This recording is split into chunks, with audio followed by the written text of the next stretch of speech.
গোমতী জেলা উদয়পুর মাতা ত্রিপুরা সুন্দরী মন্দিরে পুজো দিয়ে বাড়ি ফেরার পথে এক মর্মান্তিক যান দুর্ঘটনায় মৃত্যু হল গরিব ব্যাটারি চালিত ই-রিকশা চালকের। মৃত ই-রিকশা চালকের নাম রতন সরকার, বয়স 40। তিনি স্থানীয় এলাকার বাসিন্দা বলে জানা গেছে। এই দুর্ঘটনায় আহত হয়েছেন মন্দিরে পুজো দিতে আসা স্বামী স্ত্রী সহ তাদের 2 সন্তান।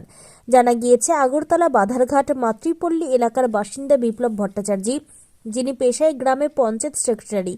তিনি ওনার স্ত্রী ও 2 সন্তানকে নিয়ে রবিবার ব্যাটারি চালিত ই-রিকশা নিয়ে মাতা ত্রিপুরা সুন্দরী মন্দিরে পুজো দিতে আসেন। পুজো শেষে বাড়ি ফেরার সময় উদয়পুর সোনামুড়া সড়কের চিরার মিল সংলগ্ন এলাকায় পৌঁছাতে হঠাৎ করে ই-রিকশাটি নিয়ন্ত্রণ হারিয়ে আচমকা পাল্টি মারে। মুহূর্তের মধ্যে ই-রিকশাটি দুর্ঘটনার কবলে পড়ে। এই ভয়াবহ দুর্ঘটনার খবর পেয়ে স্থানীয় এলাকাবাসীরা দ্রুত ঘটনাস্থলে ছুটে আসেন এবং তৎপরতার সঙ্গে এলাকাবাসীরা গাড়ির ব্যবস্থা করে আহতদের উদ্ধার করে গোমতী জেলা হাসপাতালে চিকিৎসার জন্য পাঠায়। কিন্তু হাসপাতালে পৌঁছানোর পর কর্তব্যরত চিকিৎসকরা আহতদের শারীরিক পরীক্ষা নিরীক্ষা করেন। তবে চিকিৎসকদের সমস্ত প্রচেষ্টা ব্যর্থ করে দিয়ে গরিব ই-রিকশা চালক রতন সরকার মৃত্যুবরণ করেন। অন্যদিকে আহত স্বামী স্ত্রী ও তাদের 2 সন্তানের হাসপাতালে চিকিৎসা চলছে। এই মর্মান্তিক দুর্ঘটনার খবরে এই ভয়াবহ যান দুর্ঘটনায় গরিব ই-রিকশা চালকের মৃত্যুর ঘটনায় স্থানীয় মানুষজনের মধ্যে বিরাজ করছে গভীর শোকের আবহ। হঠাৎ এই ভয়াবহ যান দুর্ঘটনায় এক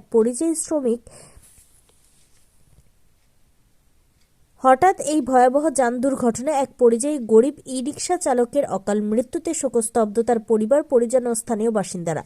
ইতিমধ্যে এই ভয়াবহ যান দুর্ঘটনার প্রকৃত কারণ জানতে পুলিশ তদন্ত শুরু করেছে বলে সংবাদে জানা গেছে। ত্রিপুরা থেকে বিক্রম কর্মকারের report, crime press, Bengal news. Udaipur মাথাবাড়ির থেকে বুক দিয়া আগরতলার উদ্দেশ্যে যাইতেছি। যাওয়ার পথে ভালো চলছে গাড়ি, চলার মধ্যে উইদিন সেকেন্ডের মধ্যে গাড়িটা কিটা হয়েছে, মানে গাড়িটা পাল্টি মেরে দিয়েছে। পুরোটা পাল্টি মেরে সেটা আমরা সবাই গাড়ির নিচে বেরিয়ে গেছি আর কি। এই এরপরে পাবলিকে তুললে আমরা টাইনা বাই করছি। কোন জায়গাতে হয়েছে ঘটনাটা? এটা ব্রহ্মাবাড়ি, বকুলপুর, এমন কাছাকাছি। তো মানে ওই টাইমটা তো আর আমি আর সিচুয়েশনে কোন জায়গা হয়েছে এটা আর করতে পারছি না। আচ্ছা, এখানে তো একজন ডেথ হয়েছে। আপনার যে ঘটনাটা, যিনি ডেথ হয়েছে উনি মানে কে আসছিল? উনি গাড়ির চালক আছিল, আমাদেরই প্রতিবেশী, আমারই ছোটো ভাই। কি নাম আছিল না? ওর নাম রতন সরকার। আচ্ছা আচ্ছা, ছোটো ভাই না আমার, মানে নিজের ভাইয়ের তো বেশি আছিল। এটা কি অ্যাক্সিডেন্টের কারণে মারা গেছে নাকি গাড়ি চালাতে? সেকেন্ডের উইদিন সেকেন্ড অ্যাক্সিডেন্ট তো আমরাও গাড়ি তলেই করছি, হেও পড়ছে। মানে কিতা হয়েছে উইদিন সেকেন্ডের মধ্যে গাড়িটা কেন পাল্টি মারছে এটাই বুঝতে পারলাম না। তো মাথাবাড়িতে বুক টুক দিছি দিয়ে সেটা আমরা আবার ব্যাক করতেছি আগরতলার দিকে। আগরতলার দিকে ব্যাক করার পথে সুন্দর চলতেছে গাড়ি, এমন কোনো স্পিডও না, কিছু না, মোটামুটি রেঞ্জই চলছে, কথা বলতেছে। উইদিন সেকেন্ডের মধ্যে কিতা হয়ে গেছে, গাড়িটা পুরোটা পাল্টে ফেলে গেছে। ওই মানে কিচ্ছু বুঝছি না, বোঝার কোনো ইয়ে হয়েছে না, থেকে পাল্টে মারছে কিচ্ছু বুঝছি না। সামনে কোনো গাড়ি নাই, কিচ্ছু নাই, বড় কিছু দেখছি না। সেকেন্ডের মধ্যে গাড়িটা পাল্টে দিয়ে উঠতে গেল, আমরা সব গাড়ির পাবলিকে